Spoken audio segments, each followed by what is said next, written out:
Dear students, learners and followers, all are hail and hearty and all are welcome to my class. I hope you are all are hail and hearty by the grace of Almighty Allah, and I think you are stay safe in home because of devastating corona.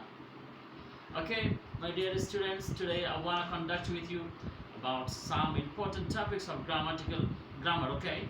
Uh, and as transformation is the most important for HSC examining, so today I want to discuss about transformation. And in transformation there is a lot of topics such as affirmative, negative, interrogative, active voice and passive voice, simple, complex and complete, and degree also, okay?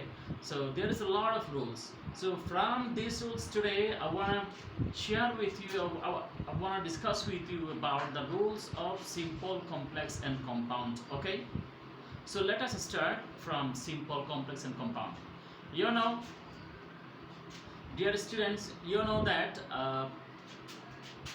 to understand the basic rules of simple, complex and compound,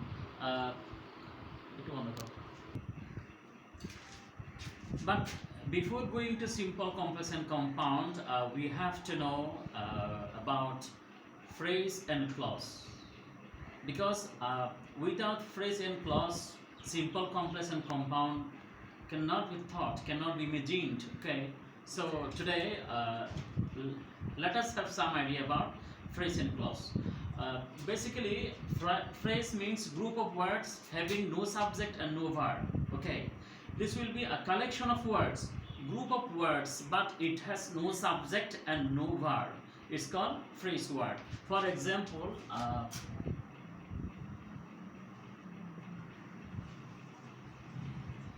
in spite of that, it has 1, 2, 3, 4 words, okay? It's a collection of words, group of words, okay? So it is phrase. But in case of clause, a group of words having one finite verb and one subject. Understood? In case of clause, there will be one subject and one verb. That means a simple sentence is a clause, okay? For example,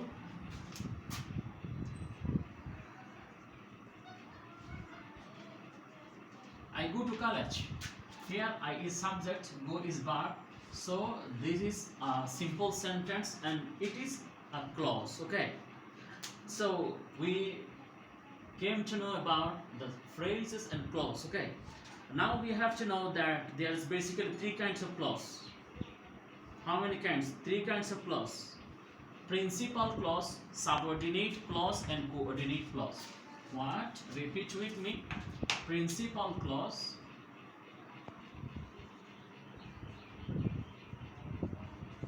principal clause,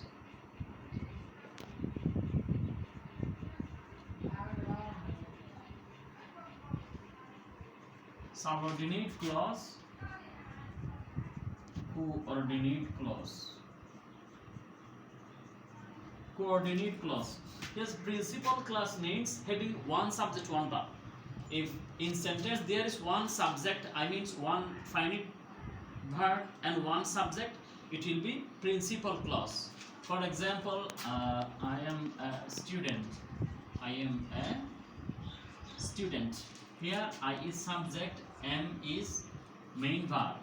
Okay, so it is a principal clause.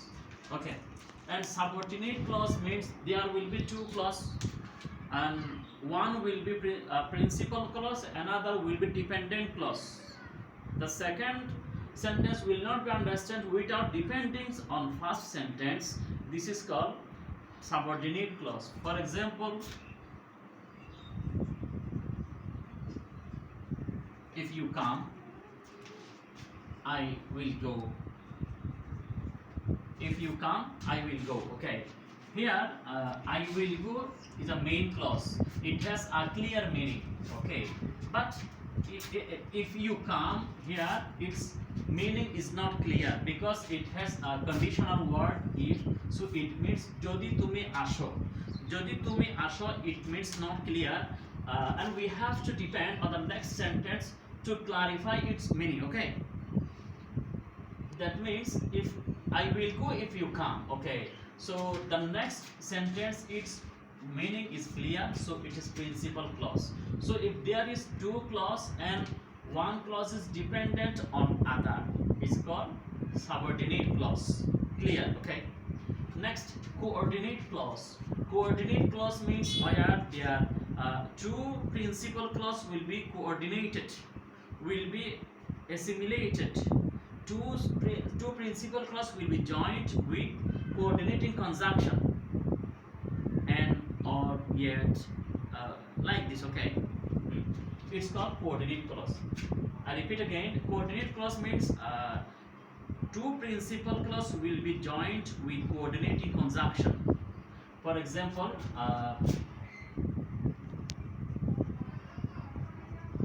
the man is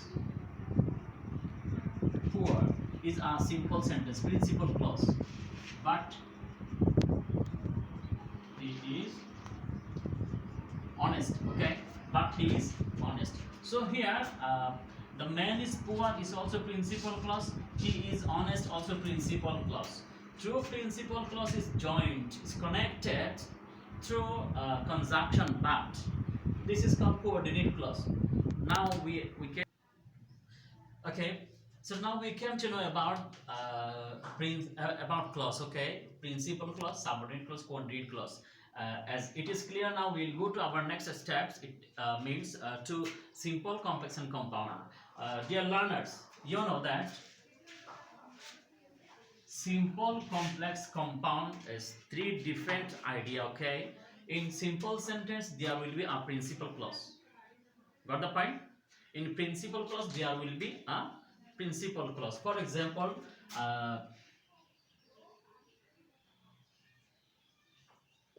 I go to college regularly. I go to college regularly. Okay, it is principal clause because it has one subject, one verb.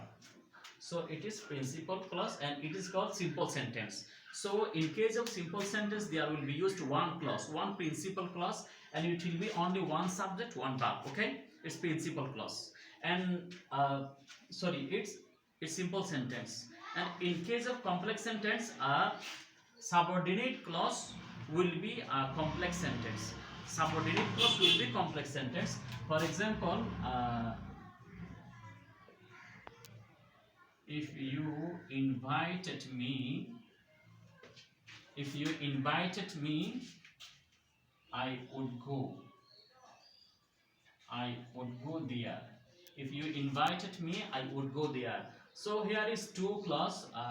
One is principal clause, another is a dependent clause, and its meaning is depend on the next sentence.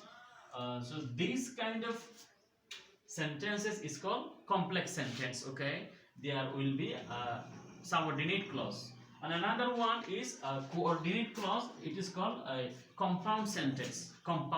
So in case of compound sentence there will be two principal clause. Okay, there will be two principal clause. For example,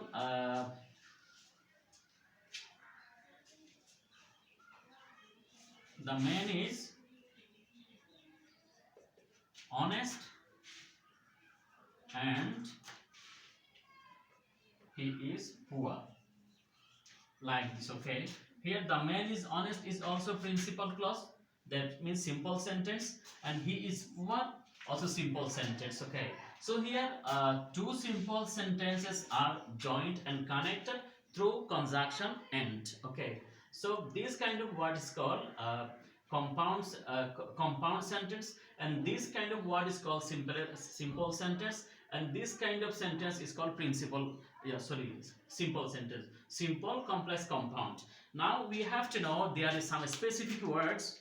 There are some specific words for simple sentence, and some words for complex sentence, and some words for compound sentence. Okay, it is the some feature to identify the sentences from which group it is. Okay, so in our next class we will discuss about these words, these distinguishing words, and about some specific rules, that is availably used in transformation. Okay, so that's all about for the time being. Dear students, keep sound and safe and stay at home and try to and always try pray to Almighty to salvate from this devastating corona. May Allah help you. Assalamu alaikum.